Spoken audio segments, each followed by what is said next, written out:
people to join.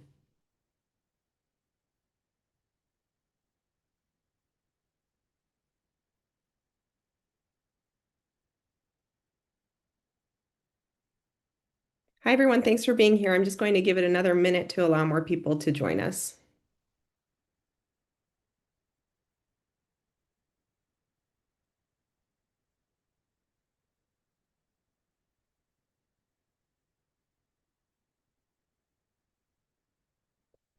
Hi, everyone. Thank you so much for joining us for today's event. My name is Caitlin Vogus. I'm a senior advisor for advocacy at Freedom of the Press Foundation. Freedom of the Press Foundation is sponsoring the event today. We are a nonprofit that protects and defends journalism. And we do that by offering trainings for journalists on how to keep themselves and their sources secure. We also advocate on behalf of a free press and the public's right to know. We build secure communication tools, and we also run the U.S. Press Freedom Tracker that tries to track all of the press freedom incidences in the United States happening today. I'd encourage you to check out our work by visiting our website at freedom.press. And if you want to support us, you can visit freedom.press/donate.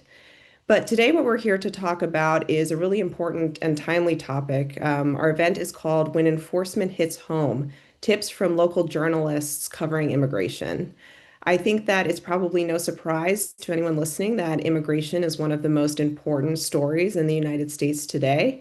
And we're going to be talking with journalists from around the country who have been reporting on this issue in their communities, reporting not just about the raids and protests that are happening, but also about the day-to-day impact on communities and what government officials are doing and saying as they try to enforce our immigration laws in an extremely aggressive and new way.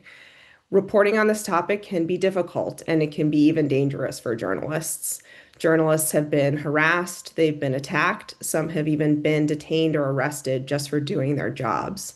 And the federal government is sharing less and less information about what it's doing on immigration enforcement and sometimes even lying about what's happening in communities. So it's very important that people are getting accurate information, and we need the press to do that. But at the same time, it's becoming harder and harder for journalists to reach people.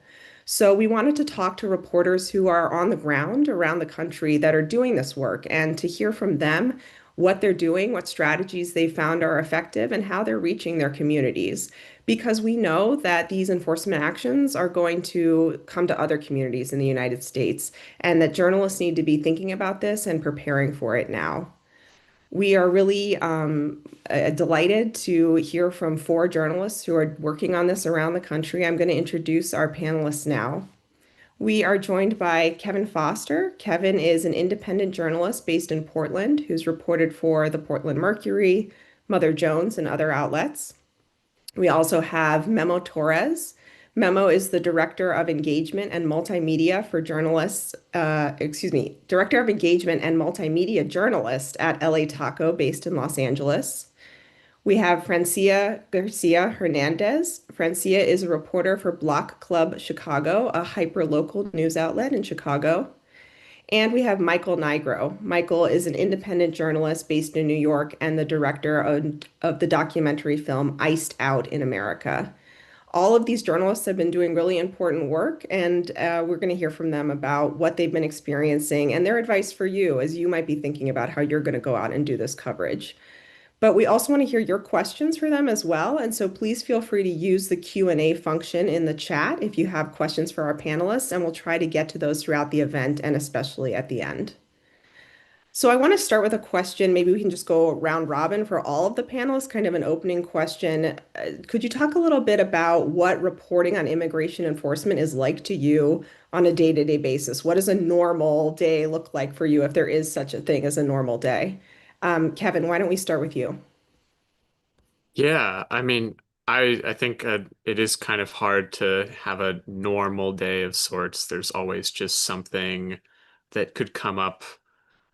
So many things are changing rapidly, but I think I try to keep up to pace with what advocacy organizations are saying in the local area in Portland. And like this last weekend, sometimes it's going out to the ICE facility and covering a protest. And sometimes that doesn't necessarily amount to anything crazy. And then other times they end up tear gassing a crowd of thousands of people. And so it really is quite dynamic, and I think you just have to be prepared to handle that. Memo, how about for you in Los Angeles? What's a normal day looking like these days? Can I cuss on here? Or is that a keep it PG? Every day I wake up and just curse the skies and get on my phone, and it's a daily grind. I'm lucky to have support, and me and Izzy just we do this hour day in and day out. We live by the minute. It's from the moment we wake up till nighttime until we go to sleep, and sometimes even in the middle of the night discussing uh, sightings and stuff like that. So it's a daily grind that never ends. Yeah. I mean, Trans even now I'm keeping track as we're doing this. So if you see yeah, me looking away, I'm working right now. that's okay. And if anyone has breaking news and has to leave, we absolutely will understand. Francia, how about for you on a day-to-day basis? How are you covering this story?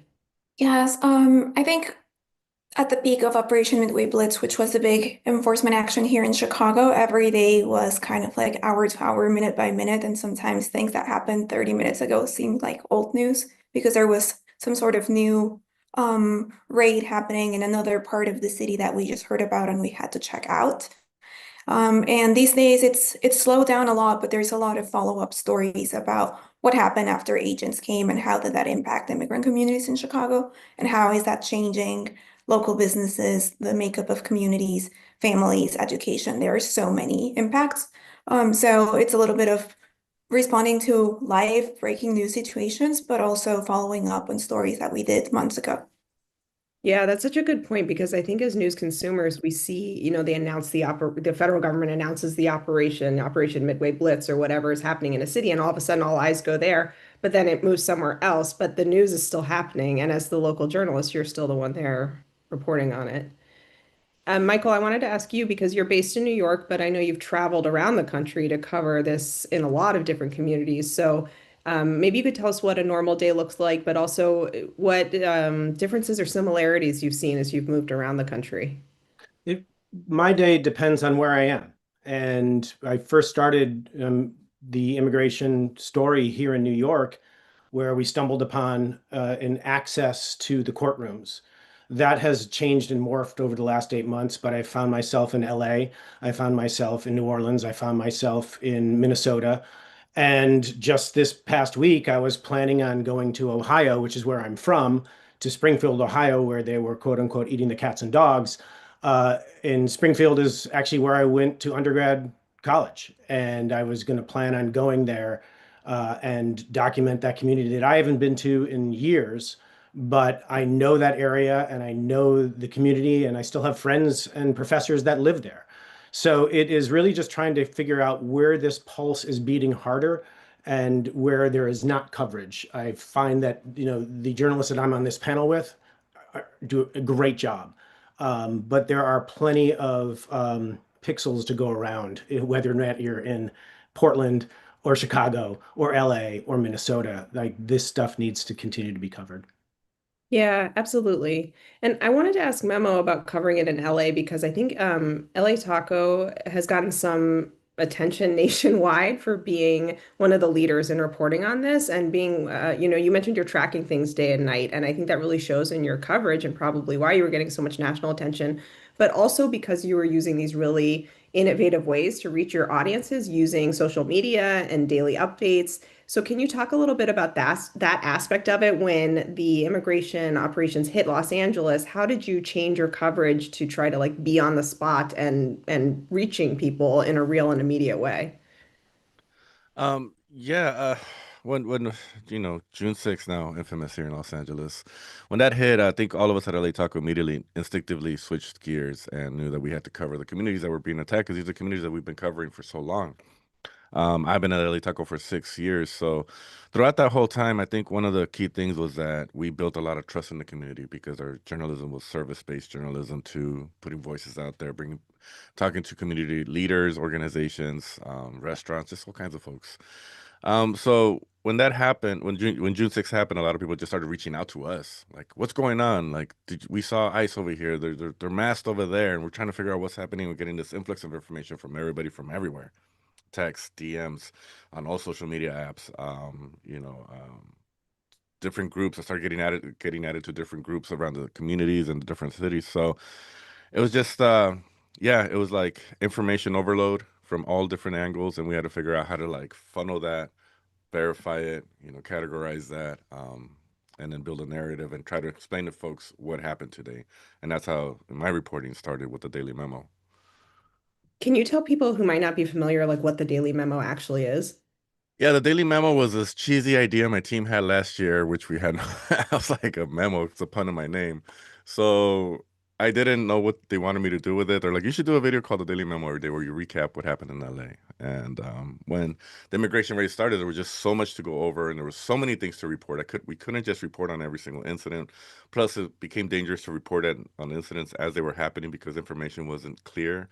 So like the best thing we could do is just gather the information, and throughout the day we're piecing things together from different incidents, different angles, different reports, people verifying out on the streets for us going out there or doing calls. So it was just an easy way to recap the day for everybody at the end. Okay, this is what actually happened. Because there's a lot of videos out there that were misinforming people, or people didn't have the correct information, or just videos from like past years that people were trying to get clicks out of. So that was born where every evening I just recap the day, everything we verified, how many people were taken, the strategies we've seen, where they're targeting, who they're targeting, how they're targeting, and yeah, it's a daily recap of every single day of the raids in Los Angeles. Yeah, and I think it's a really amazing record of what's been happening. You built it up day over day. I'm wondering also if you hear from readers about, like, I assume it's working, you're still doing it. So is it popular with readers or viewers?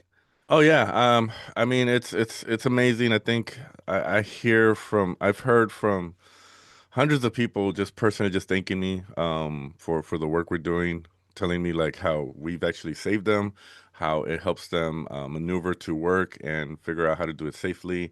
Or just even like during the day, sometimes we'll just give a notice out like somewhere around 10 or 11 where we know where the raiders are going to be at. Like, yo, they're in this neighborhood, and so people like learn to lock in. It's funny, even Taquero was telling me, he's like, we know when you make an announcement because people don't come out that day.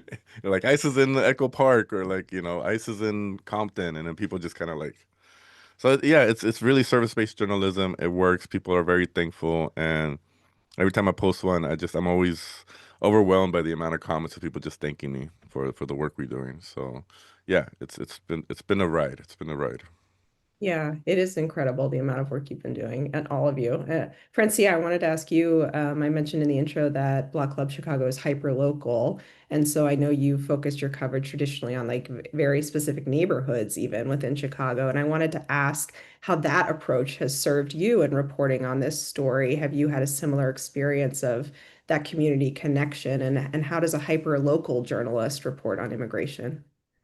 Yes, so yeah, Block Club Chicago has reporters by clusters of neighborhoods throughout the city. My coverage area includes some of the heavily Latino immigrant communities in Chicago and the city's southwest side.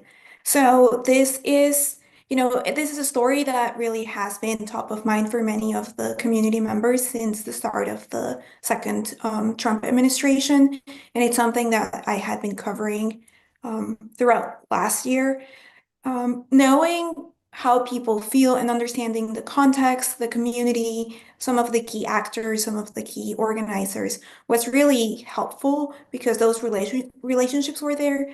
But also being able to contextualize these raids when the federal agents, when hundreds of them came to Chicago and started doing immigration raids with, tactics that were very aggressive with the use of chemical agents on people. We were able to build on the coverage that we've done for years and understand that context of the communities and then bring that to a story about, breaking news of immigration agents conducting a raid in Little Village in Chicago, which is a predominantly Mexican American neighborhood. So having that knowledge of the community was really helpful. And it's also been helpful as we continue to report on this story. As I was mentioning, there are impacts that will be ongoing for these communities and people in these communities as well. And having those relationships and being able to build on that trust, and the fact that we were there covering this on a daily basis too when Midway Blitz was ongoing has been really kind of like helpful and informing of the coverage we do. Yeah, can you talk a little bit more about those follow-on impacts? I'm curious, for journalists in other cities that might be in a similar situation in the future where there's this huge influx and then maybe the influx lessens, but there's still all of these after effects. What kind of things, what kind of follow-on impacts have you noticed, and what would you recommend journalists be like looking for in terms of those kind of follow-up stories? Yes. In heavily immigrant communities, there is going to be a business angle to this, right? The impact on the local economy, because depending on the city, it could be weeks or months at a time. You have hundreds of federal agents conducting raids in these neighborhoods. So it paralyzes and shocks local communities. Many people go kind of like in hiding. Many businesses see drops in foot traffic, see drops in even their employees showing up to work. So there's a story there in following it at the time. And then, once federal agents leave, does everything return to normal? Our businesses closing? Our families recovering from losses of revenue for months? So there's a story there. I think there's also stories in every single one of these immigration raids that we responded to, and many more that we could not get to just because at times in Chicago, there were reports of raids everywhere in the city. Um, you have to think of the families that are being impacted, of the people who are being detained. And initially, it can be very hard to like gather information, as Memo was saying, and like verify and document who's being detained.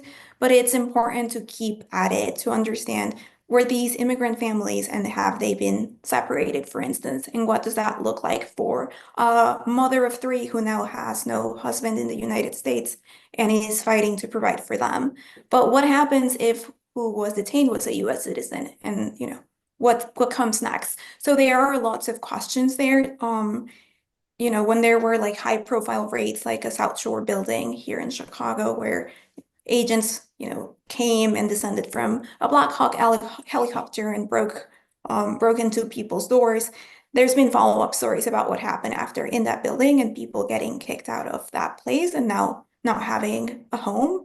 So there's a lot of potential for stories that follow the real impact on people's lives and kind of like trying to understand how these raids were even conducted and how federal agents chose who to detain, who to target, and whether they did that lawfully or unlawfully. Thanks. And yeah, I want to dig in more on how you do that kind of reporting. But before we do, I wanted to talk a little bit about covering protests, because I think that's a topic that is probably on the minds of a lot of journalists out there who might be seeing protests coming to their communities. So, Kevin, I wanted to ask you, I've seen some of your reporting and your videos you've recorded from protests. You mentioned, tear gassing incidences. How do you think about your risk as a journalist when you're going out to report on a protest, and what safety precautions do you take? Yeah, I mean, I think there's a certain level of like situational awareness that you develop over time from going out.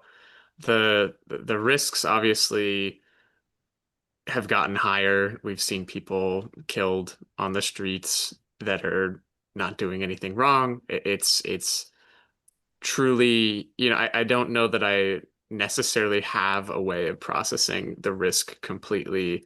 In terms of like safety gear, I mean, I have a gas mask, a helmet. I wore body armor this last weekend for part of the day just because you don't know what's going to happen. There's also a number of right-wing agitator groups that are out that have sometimes brought even rifles to these areas. You don't know exactly what's going to happen, but generally speaking, the federal agents, it really kind of depends on the day, and maybe I don't know where the orders are necessarily coming from, but it can get very aggressive, and we're seeing a further crackdown on the press. And I mean, just the other day I saw in Eugene, Oregon, which is about 2 hours south of Portland, there were a bunch of student journalists covering a protest and like very clearly marked as press, and they still were getting shot with pepper balls. And yeah, it's messy for sure.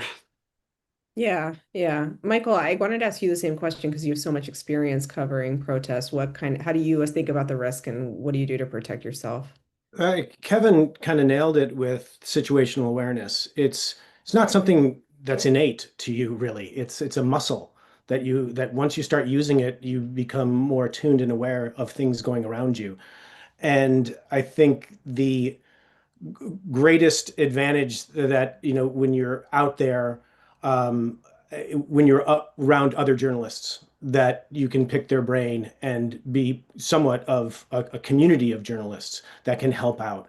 There are many situations. In fact, it just happened in Minnesota where we were pulling in, we got news of a raid, we were pulling in, and someone just started screaming at me as I'm pulling into this driveway, pointing at me, calling me names, and saying, "I know who you are," pointing me out as not press, maybe ICE, I don't even know. But he came after all of us, and we're like, is this guy ICE? Is he an agitator?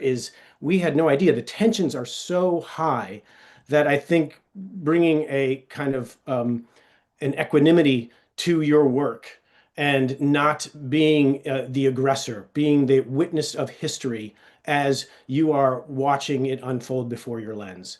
And uh, what I've noticed a lot is whatever city I'm in, it seems like the police are letting us do our work until they're not. And what I mean by that is it just takes one rogue police officer or one rogue agent just to whip out a canister of tear gas. And at that, those moments, I tell any young journalist, I said, if you are thinking about putting on your gas mask and your helmet, it's probably too late. You should probably be putting it on and noticing the kind of rhythms of these agents. Whipple was kind of a little bit easier because you would see them exiting Whipple in Minnesota, and they would be exiting, and you just immediately put your gear on, your mask. I actually just wore my vest, my flak jacket because it was keeping me warm, and my mask because it was so cold out to keep my face warm.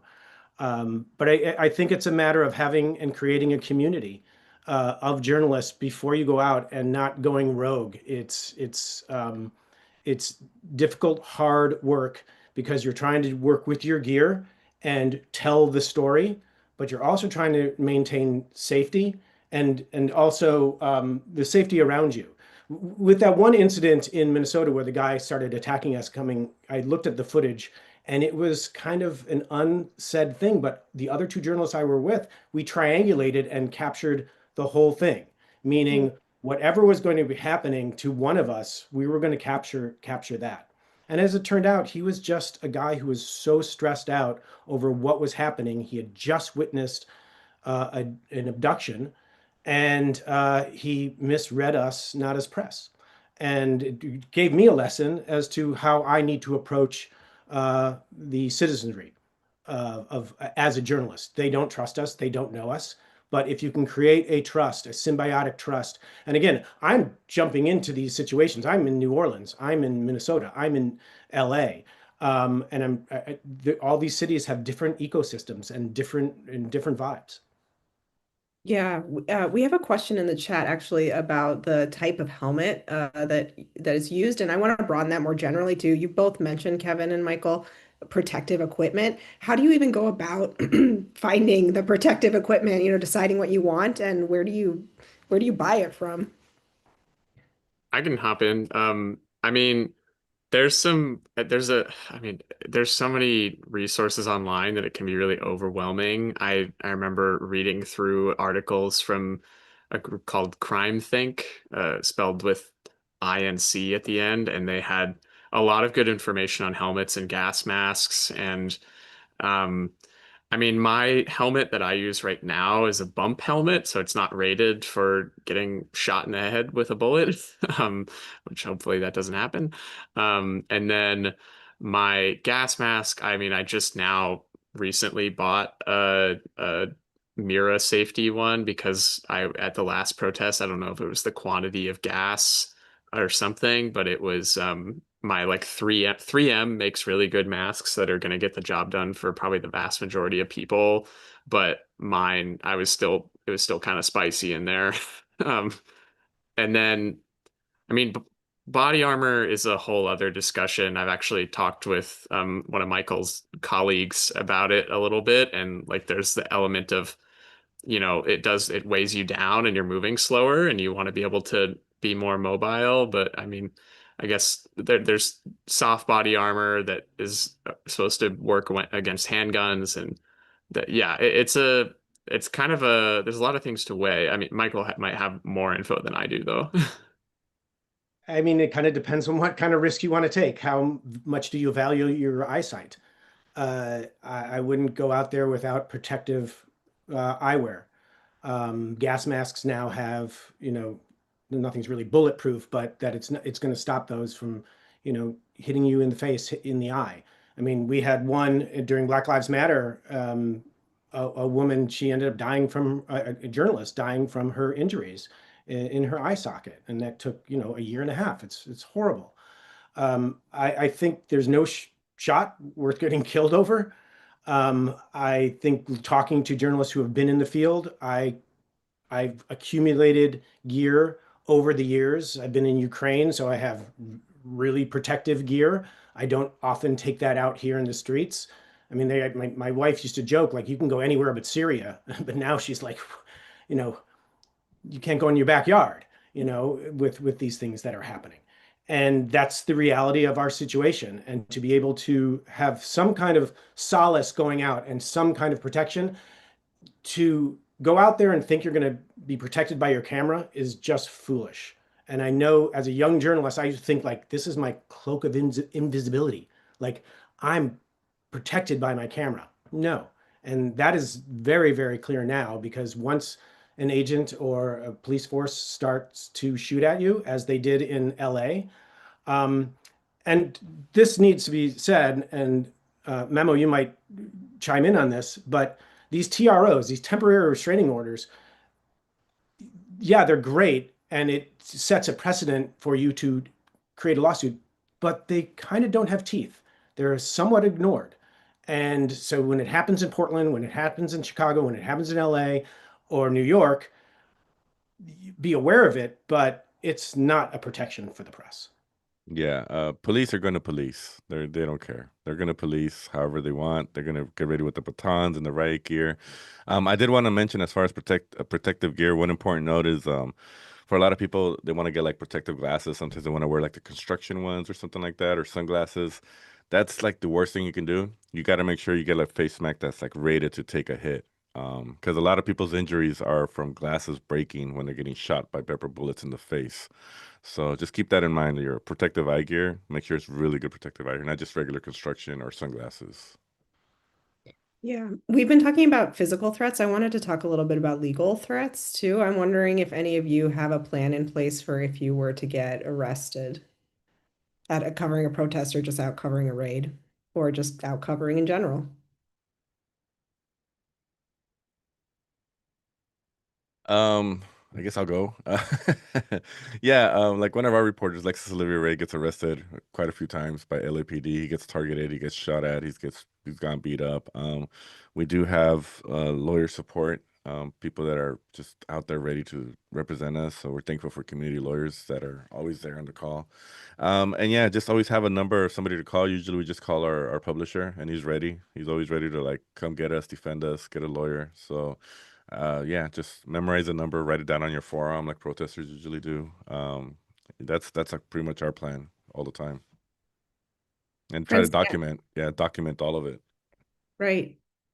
And I Francia, I think know. it's the importance of community amongst journalists as well, because if you're out there and I see that Kevin just gets snatched, like that sends, this ripple amongst journalists that, we have to make sure ours is protected, and we document it and we hold on to it, and we make sure that Kevin is going to be okay. Not to pick on you, Kevin, but like, this is kind of it's part of the game.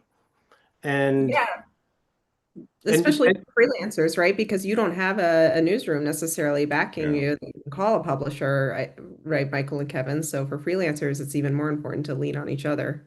I was Yeah. gonna add, I was down in LA briefly when they had just had that TRO against LAPD against using force on journalists, and I ended up on the other side of being kettled, but I know multiple freelancers got kettled and arrested and batoned that same night at the Metropolitan Detention Center, and I mean, it's insane to see, but yeah, it's a reality we gotta deal with, and I definitely agree. Community is such an important part of this.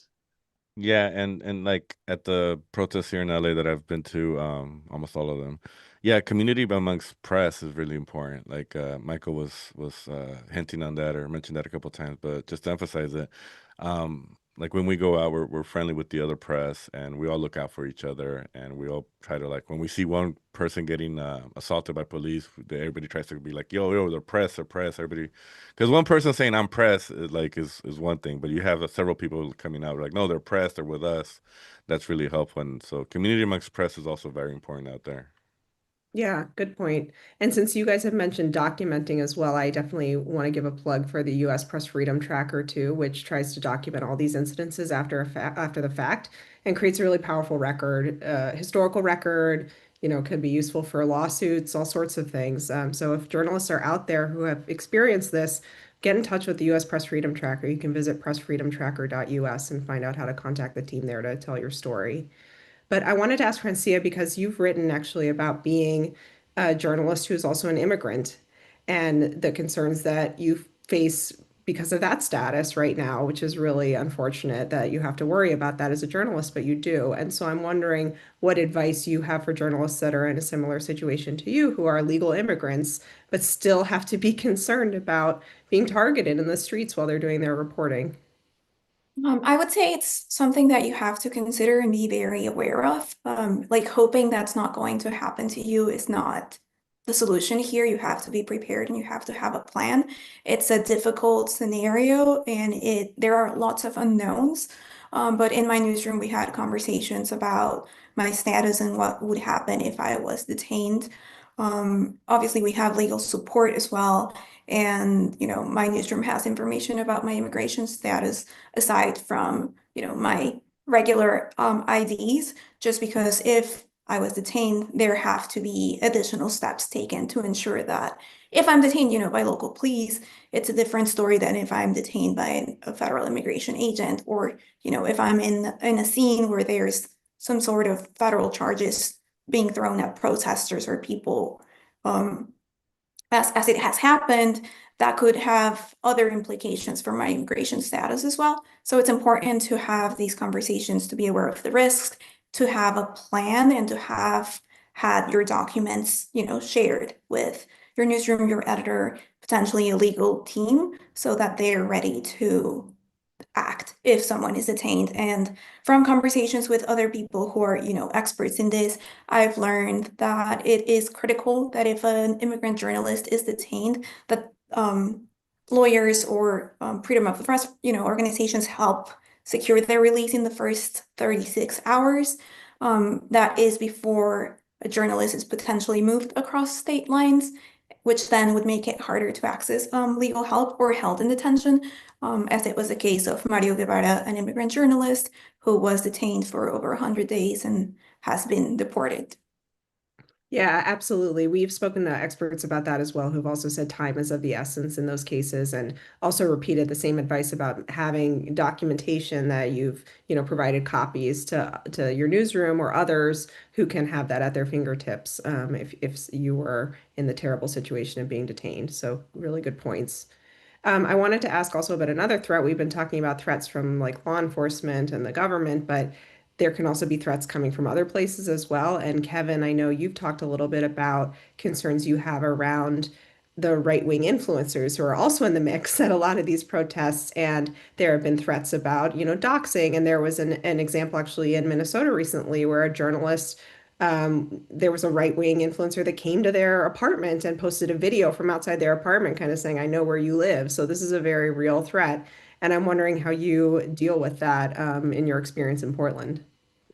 Yeah, I mean, I had a very, I mean, not super memorable experience, but there was just one day where I was out at the protests and one of the guys in like Proud Boy get up came up and was like, "Hey, Kevin," and just walked away. And I was like, "All right, well, I knew they would know who I was at some point, and I think it's I've seen a lot of, especially the protesters dealing with this. I think for myself that there is currently like a little bit of a barrier as press. There's something about if they're coming after somebody more official that they seem to take that a bit more seriously, but there are obvious threats at this point. And like you said, in Minnesota, in terms of just not trying to keep yourself safe, like not sharing, where you live to the best of your abilities, trying to have good operational security, understanding if we're all probably in a million signal chats at this point, being really careful about what you share, no matter what, especially if you don't know who you're talking to. There's quite a lot that goes into that, and I probably have never been this paranoid in my life, but I think that yeah, I just overall, it's kind of what you would normally do in a way, but maybe just sort of on steroids for trying to protect yourself and your identity and where you live. But yeah, I don't necessarily have the best answers for that question. It's something that I just luckily haven't had to really invest like hours and hours and hours of time into yet. But yeah. Yeah. I wanted to mention also it's important locking down information that can be online and can be collected by data brokers about you and then sold to these like people finder sites. We actually have a guide on the Freedom of the Press Foundation website that talks about how journalists can use services that can help you delete that kind of data online, which can be an important step for protecting like your address, as you were saying, Kevin. Michael, you came off mute. Did you want to weigh in on this one too?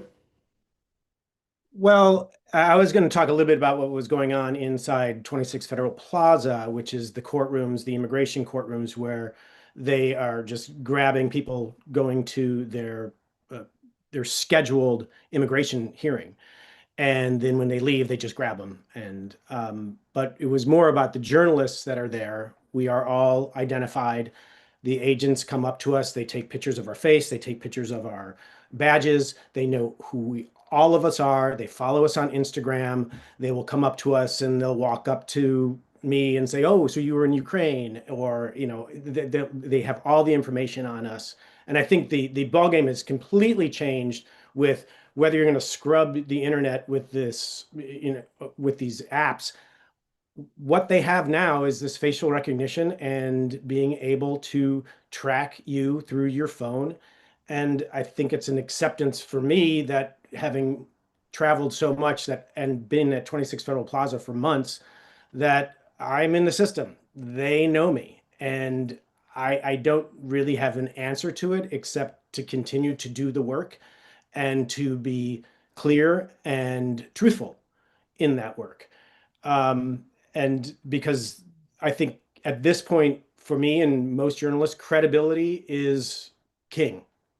That if you are not credible, they're going to go after you, which is why I think being the most truthful documentarian of these situations is essential. Yeah, I wanted to ask you more actually about your experience reporting from the federal buildings in New York. And I also want to recommend that everyone watch your documentary, Iced Out of America. It's really powerful, where you, like you were saying, you recorded from the hallways of immigration court and saw people being snatched by masked agents. I'm wondering how you even gained access to the federal building in the first place and what were the rules around where you could film and report there? So it was May 29th, and I was coming from a different protest down at the Southern District of New York, which is the southern tip of Manhattan. And I walked by one of these federal buildings, and I saw masked agents in tactical gear, which now seems quaint. But it seems so bizarre to see them walking through this public space that I just picked up a shot and I took this one shot. And somebody who had been in this public building came out and said, they're taking people inside those buildings. And we had a conversation. He explained to me that there are immigration courts inside these public buildings, to which I said, I need to go in there. And I walked around the corner, tried to get in. They said, you can't come in with cameras. And I said, I'm press. And then I met up with four other journalists who were coming from the same action. and said, we got to get in here. This is a public building. We need to go in. So fast forward about 40 minutes, I have Department of Homeland Security there. I call an attorney who is a friend, an attorney that helps all photojournalists in New York. He happened to be right around the corner. He was there in 30 seconds. We went inside that building. We said, we're going in. And they said, you can't. And I knew that there was this plaque on the wall that said, journalists can come in if there's a newsworthy event. And we took him down. We made him read the plaque, and he was baffled by it. No one knew the law. And we just said, we're coming in. And if not, you have a First Amendment violation. And we've been in ever since. It's been 9 months now. But it was really hard. We had all the masked agents, all the Department of Homeland Security. And at first, it was just 4 of us. And we thought we were going to get kicked out. They were threatening us every day.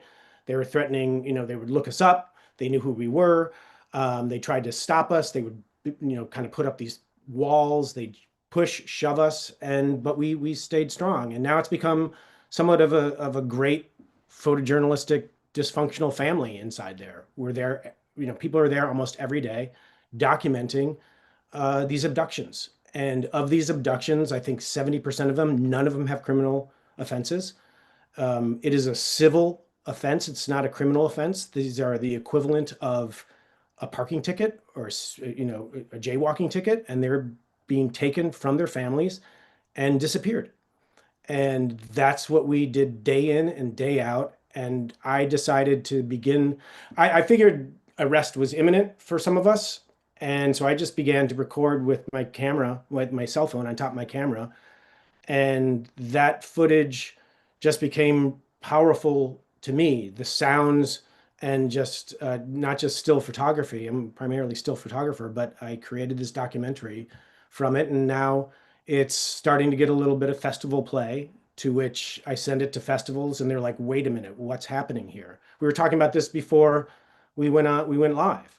People still don't know, which is why it's still so important to continue to go to the courtrooms, go to these cities where this is happening, because where we're not, it's still happening and no one's seeing it. Yeah, it's absolutely shocking what you documented and so affecting to see it happen like that. I'm wondering if you mentioned you've been there for 9 months. Have you heard of journalists doing this at other immigration courts in federal buildings around the country, or have you tried in other cities outside of New York? Is this possible elsewhere, or is it just kind of like a fluke where you are? The only reason why it's possible is because this was put into place, I believe, during the Obama administration, that they were going to put courtrooms inside these public buildings. It's not a courthouse. These are not courthouses. So we, as journalists, cannot walk into a federal courthouse, state courthouses with cameras. This is somewhat of a weird loophole, and we were able to exploit it. I would be hard pressed to tell you if there are other places around the country, but I'm sure there are. There is one other journalist that did great work in San Diego. He had about 2 weeks there where he was able to get inside and document it, but now it's shut down. They won't let him back in. We've been waiting for the hammer to drop on us like every day. It's an incredible, stressful situation, and these hallways are really tight. Sometimes as many as 50 people are in there taking photographs, or there's court observers, there's lawyers, and tons of masked ICE agents, skulking the hallways. Yeah. Well, speaking of photography and video recordings, I wanted to ask Memo about your work around this using social media video that might have been recorded not by journalists, but by bystanders who are witnessing what's happening around LA. I noticed that's sometimes a feature of the Daily Memo, but I wanted to ask how you work with that when you see something on social media or someone sends you a tip. How do you actually verify the video and make sure what you're reporting is accurate before you feature it in your own reporting? Yeah, that's the $1 million question everybody wants to know. um, yeah, there's several different ways. Sometimes we get the videos that are sent directly to us from our followers out there, so we can talk to the actual witness. A lot of them don't want to be recognized, they don't want to be identified, or they don't want to be credited, they want to stay anonymous. I mean, there's a lot of fear out there of being associated with taking a video of somebody, of a nice event. A lot of times, a lot of these videos get sent to other groups out there, the responder groups or the autonomous patrollers out there.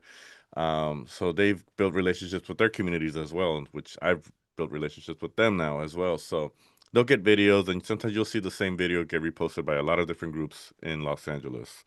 You don't know who the original source is, so you have to kind of track that down, be like, who's the original video, who's the source, who's got the info, and we have them go and track these people down and get information from them.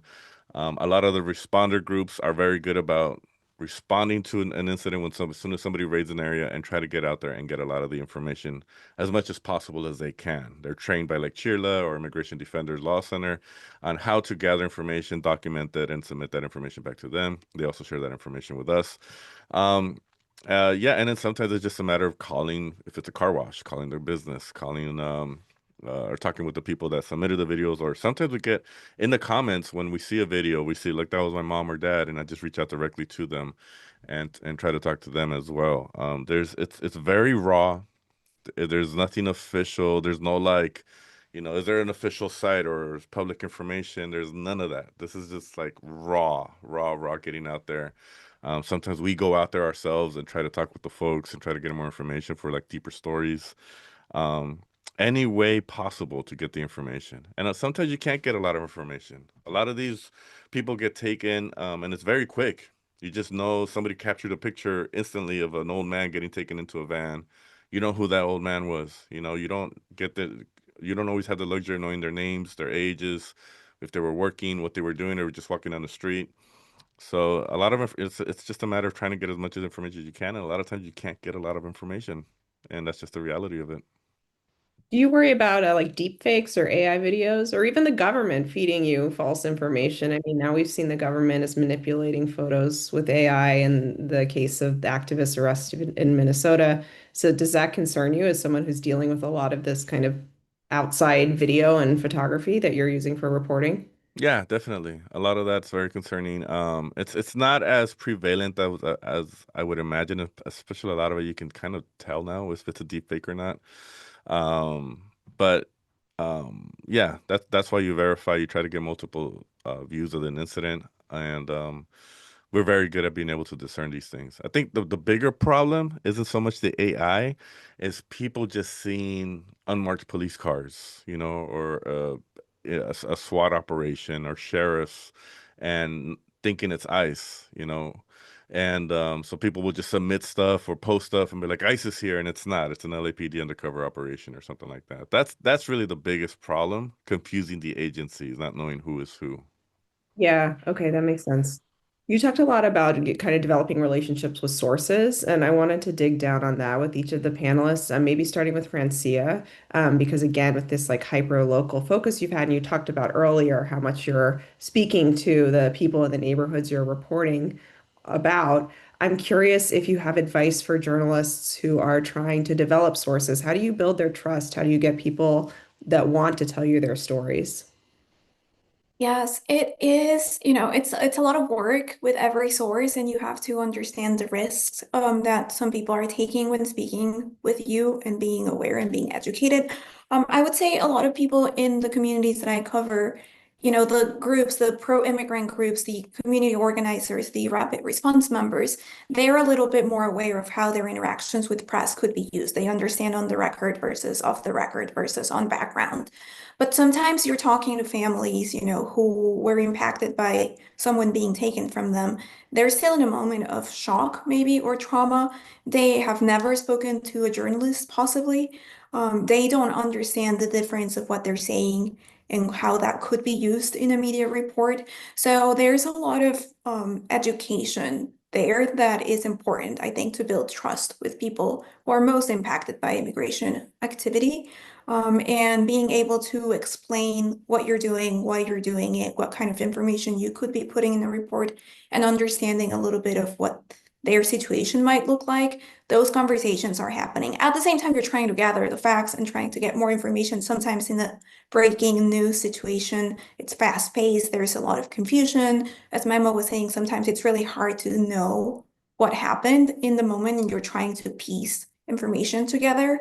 But just taking these steps, I think, is important and critical at this time, because not everyone you will be talking to as a journalist will know how to interact with a journalist and how that could impact their their lives and the lives of their families or their future. So I think that's an important step.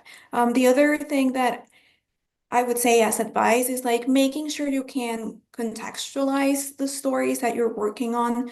That helps build trust because you're representing in some of my stories, we're representing immigrant communities that have been in Chicago for a really long time and that are now being targeted by the federal administration with claims that, everyone in this building was a Tren de Aragua gang member, or, these people are members of a gang and just have criminal records. So being able to bring truth and facts and context to those stories helps build your credibility, as we were talking about, and eventually that credibility also opens doors when you connect with a source.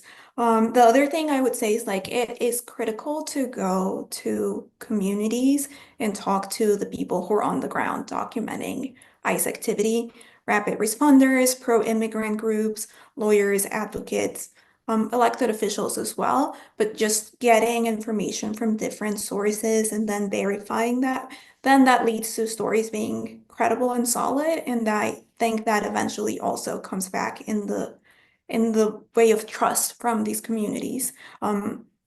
Block Club's lucky because we were in some of these neighborhoods for years. We've been there, we've been covering them, we have those relationships. So it was just taking those relationships to cover something new in our city. But even if you're kind of like going to a city for the first time and trying to cover, I think it's really important to talk to people in those communities, people on the ground, and make sure that you understand the context and the history of these neighborhoods or these communities.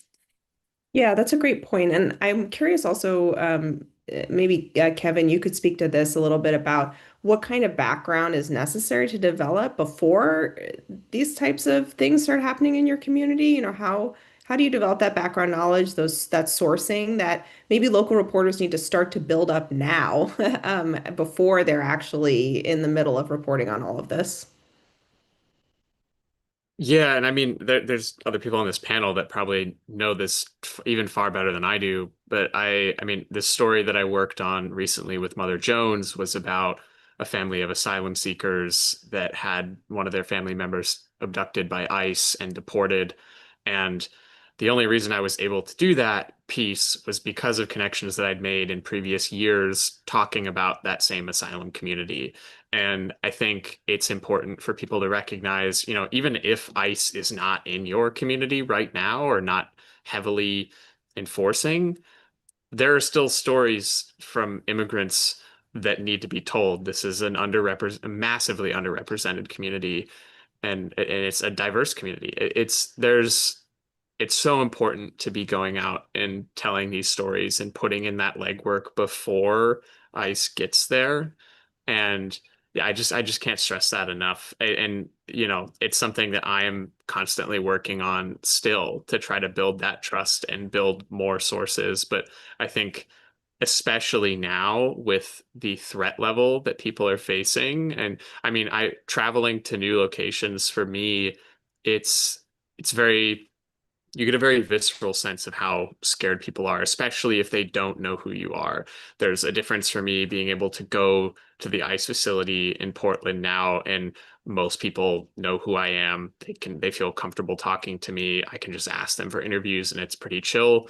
There's a difference between that and going to a new city, or if this is the first time, if you're waiting until ICE comes and attacks your town, people aren't going to try, like, they're not going to know who you are. You need to try to build that beforehand as much as possible.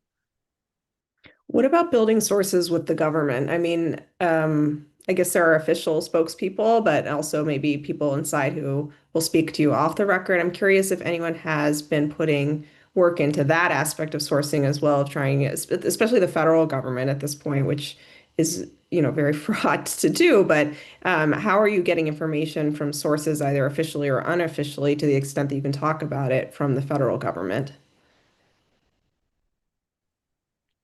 I can speak a little bit on what was happening in 26 Federal Plaza, in that it was the photojournalists that were the engine behind that story getting out. It was not the reporters. It was not the long-term magazine writers. It was not, the big newspapers. They were not sending reporters there to do investigative pieces.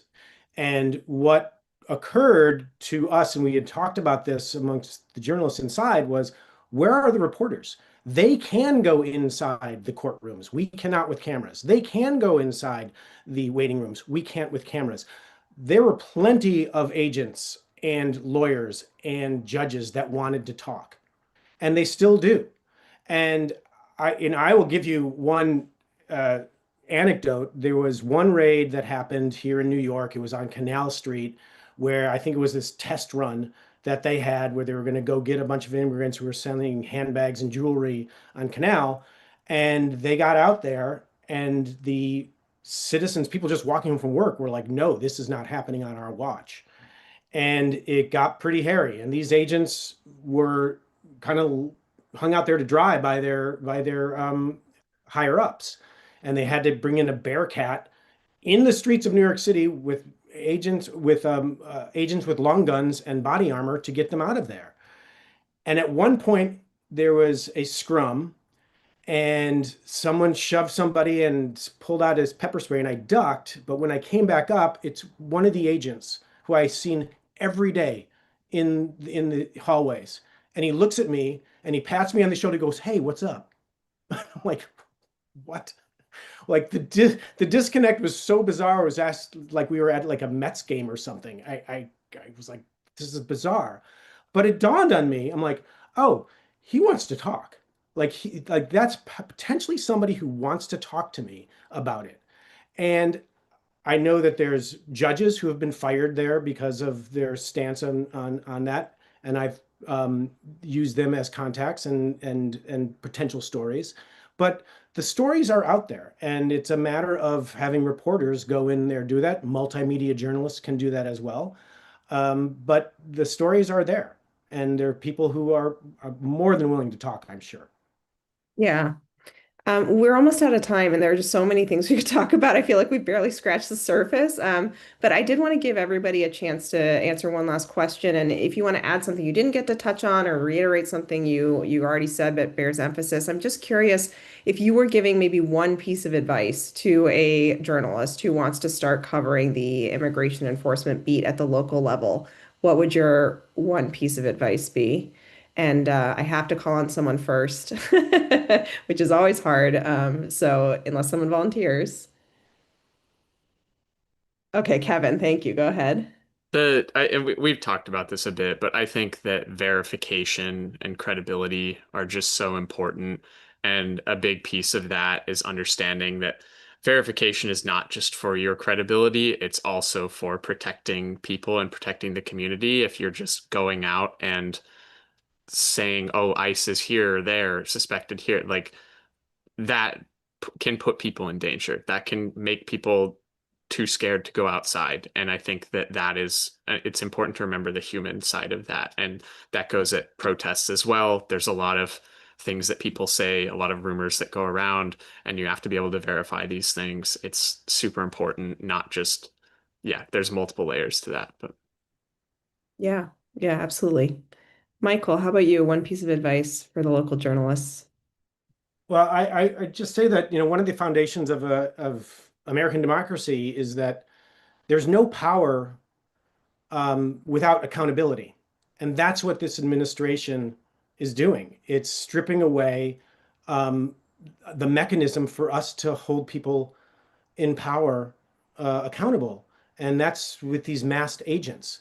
Like, what are we supposed to do with these masked agents, which is troubling because it kind of breaks like our self-determination of our own fate. Like, what are we supposed to, how do we have democratic feedback for these rogue agents that are doing this?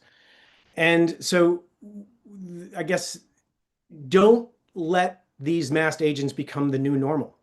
Don't become complacent in seeing that. And like, again, when I took that first shot inside the federal court buildings, it seemed so preposterous to me that they were inside. Now it's of the day. You see it all the time. So I think, what piggybacking on what Kevin said, It's our credibility and us to create an unadulterated reality, which is not using AI, which we're up against, not blurring faces, because once we do that, we become the fake media. And I think we have to have that kind of integrity going forward for shooting the stuff now and this is for history as well. Yeah, and we haven't even really gotten to talk about the extreme secrecy that is surrounding all of this. So thank you for bringing that up because that's an important thing that journalists are battling too. Francia, how about for you? Do you have a piece of advice for journalists that are wanting to cover this in their communities? Yes, also look for the resistance, look for the communities that are helping those who are stepping up and trying to aid people, trying to document what's happening. You will have journalists, but you will also have, people who are out there recording because they just want to document what's happening in history. You will have people helping kids walk to school safely. You will have people fundraising for street vendors. There's a lot happening beyond just the masked agents and the immigration enforcement operations that the administration is pushing. That's also an important part of history. That's also an important place to find stories and to really tell the human element. And there's a lot of, cultural resistance there as well. There are many aspects, I think one of the biggest misconceptions about immigration is that it's just stories about enforcement and how families or communities are torn apart. But there's a lot of resistance. There's a history of organizing that also needs to be documented and told. Yeah, absolutely. I was going to go to Memo next. Oh, I see you. Sorry, you got moved around on my screen. Memo. So, what tip would you have for journalist reporting on this? Oh, I have millions of tips. But I would say one, yeah, the verification. Everybody said good advice here. And verification is extremely important. I would say that one, find the doers out there. There's people out there that are just they got balls, man. Like over here, I got Arturo, Yayo, LA Hood Love. There's these autonomous responders that they're just out there. They don't care. They're day in and day out in their faces. Find those people in your community, find the rapid response groups, the leaders, and try to build relationships with them. It's so important to be tapped into the ground, the people on the ground. They're vital sources. They're also good support, and maintain that relationship and that respect by also being careful about the information you share. We're dealing with a lot of folks with a lot of sensitive information. Sometimes, they're in households with questionable statuses. So, you have to be careful when you report and verify information, how much you share. And you have to respect that. And that's how you build trust with these folks, knowing that you're not just there to get the story. And I've heard from all of them that they just don't want to talk to Fox. They don't want to talk to Telemundo or Univision anymore because they just go and grab all the information and share it out there and then put their families at risk again. So, being very conscious of the information you share, and like Francia was saying, like these people don't really know, they're in shock, they're in these moments. So, as a journalist, take the responsibility to educate them too, as well as like the information to share, how it could be used and how it could affect them. So just be a responsible journalist and keep your folks in mind that you're reporting on and working with. Yeah, that's a great point. And I have to give a plug for a past event that we did at FPF. You can find it on our YouTube site about working with vulnerable sources on these stories, and speaking to expert journalists about how they do that source protection. We had a whole hour just on that. So thank you for raising it, Memo. It's so important. And we are out of time. I mean, we have four fantastic doers right here on this panel. So thank you so much for all you're doing. Thank you for your work and your courage and for bringing these stories to the public. And thank you for speaking tonight to give your tips for journalists and other communities. Thank you also to everyone for joining us and listening in. If you want to hear more from our panelists, I'm going to tell you where you can find their work now. So you can subscribe to Kevin's Substack by visiting lastweekinhell.substack.com. Very evocative name. You can read and watch Memo's reporting at lataco.com. You can check out Francia's reporting at blockclubchicago.org. And you can find Michael's work at nigrotime.com. And you can watch his documentary, Iced Out of America, on YouTube. I believe the link for that has already been shared. And then I did just also want to mention if this event was helpful to you, there is another event coming up on February 10th by the National Press Club Journalism Institute that's called Covering Immigration Safely and with Care that might also be of interest to you. And we're going to put the link to that in the chat as well. And then just last but not least, if you want to know more about Freedom of the Press Foundation, you can subscribe to our newsletters at freedom.press/newsletters. And we really rely on you for support. So if you're able to donate and would like to, you can do that at freedom.press/donate. Thank you again so much to all of our panelists and to everyone for joining us. Have a great rest of your day.